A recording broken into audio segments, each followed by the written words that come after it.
Almost every gardener knows the feeling.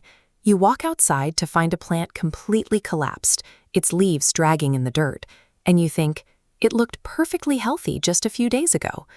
But plants rarely die out of nowhere. Long before a severe collapse, they give off a series of quiet, subtle warnings. The reason we miss those warnings comes down to how we interact with our gardens. We tend to admire them from a distance, quickly scanning the entire yard to make sure everything looks generally green. To accurately gauge a plant's health, you have to close that physical gap. You need to look closely enough to identify the minute physical changes that indicate internal stress. When we only observe from afar, a small, easily treatable spot is ignored until the pathogen spreads completely, turning a minor issue into a total failure. If you want to catch an infection early, you have to start your inspection at the ground level. The lowest foliage is almost always where disease begins. During heavy watering, moisture hits the dirt and launches dormant fungal spores upward, right onto the foliage hanging directly above the soil. Once those spores land, they thrive out of direct sunlight. Mildew, bacterial spots, and insect eggs develop quietly on the undersides of those lower leaves. If you regularly lift that lower foliage, you will often find tiny clustered holes, small dark spots, or faint yellow halos that are entirely invisible from above. Leaving the soil line and the undersides of leaves unmonitored gives pathogens a crucial head start.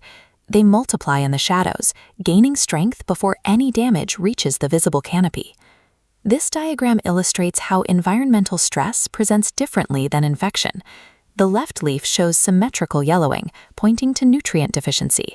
The right displays an uneven, asymmetrical pattern, a strong pathogen indicator. Look for pale patches trapped unevenly between veins, or dark circular spots spreading randomly. Pathogens also alter the physical feel of the plant. A leaf might develop a powdery coating that looks like dusted flour, greasy lesions, or a texture that suddenly feels brittle rather than flexible. Then there is wilting, which is one of the most frequently misunderstood warnings in gardening. When a plant sags, the immediate assumption is that it needs water. However, diseased plants will often wilt while sitting in completely damp soil. This cross-section illustrates why. Inside the stem, a network of vertical tubes transports water from the roots. Certain pathogens invade and physically plug this internal plumbing, blocking the upward flow of moisture entirely. The leaves are starving for moisture, but the roots have plenty. If you misread that blocked tissue as simple dehydration and add more water, you accelerate the pathogen's spread and effectively drown an already damaged plant. Spotting physical damage is a start, but it doesn't automatically mean an infection is present.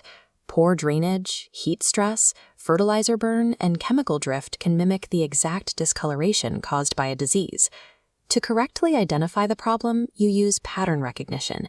You check the context. Did the damage appear right after heavy rains? Are humidity levels unusually high? Is the spotting spreading across older leaves first, or targeting the new growth? Treating a single symptom without confirming that wider contextual pattern often leads to incorrect interventions that further harm an already stressed plant. Once fungal spores scatter across an entire bed, or a bacterial infection fully overtakes a stem's vascular system, your options are severely limited. Catching the infection in its first few days gives you a tremendous advantage. You can pluck a spotted leaf, thin branches to improve airflow, or sterilize your pruning shears. Consistent, proactive observation provides far more control over a garden than an arsenal of reactive chemical sprays. By inspecting your plants up close, you learn what normal looks like. You begin to notice when a stem doesn't move naturally in the wind, or when new shoots look slightly stunted, before obvious discoloration even begins. A thriving garden is rarely an accident.